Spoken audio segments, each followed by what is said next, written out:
Hello, welcome back to the channel. Toofan সিনেমার কিন্তু world wide release হয়ে গিয়েছে। আমরা দেখলাম 28 তারিখে বিশ্বের বিভিন্ন দেশে, যেমন ইউএসএ, ইউকে, অস্ট্রেলিয়া, তারপর ওইদিকে ইউরোপিয়ান বিভিন্ন দেশে, বেলজিয়াম, স্পেন, তারপরে সুইডেন, অনেক অনেক অনেক দেশে বিভিন্ন হলে মুক্তি পেয়েছে। 100টার বেশি হলে মুক্তি পেয়ে গিয়েছে অলরেডি।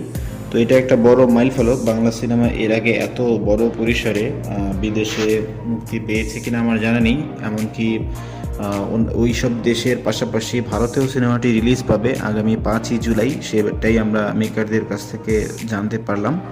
তো কেমন করছে তুফান অন্যান্য দেশের রিলিজের পর? যেটা আমরা জেনেছি যে অস্ট্রেলিয়াতে অলরেডি সবগুলো শো মোটামুটি হাউসফুল হয়ে গিয়েছে। অগ্রিম টিকিট যা ছিল এক সপ্তাহের মোটামুটি 80-90% বিক্রি হয়ে গিয়েছে।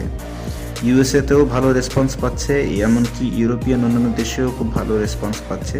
সো এটা একটা বড় মাইলফলক হয়ে থাকবে। তুফানের ব্যবসা যে পরিসরে বেড়ে যাচ্ছে, হয়তো বা বাংলাদেশের এটা মানে 1 নম্বর সিনেমা থাকবে টিকিট সেলিংয়ের দিক থেকে। আর সিনেমার প্রোডাকশন তো ভালোই ছিল, আমরা দেখেছিলাম, খুবই ভালো সিনেমা, দর্শক হিসেবে এনজয় করার মতো সিনেমা, আপনার সিনেমা দেখে পয়সা উসুল হবার মতো সিনেমা। তো আপনি যদি তুফান না দেখে থাকেন এখনও, সিনেমা হলে গিয়ে তুফান দেখে নিন।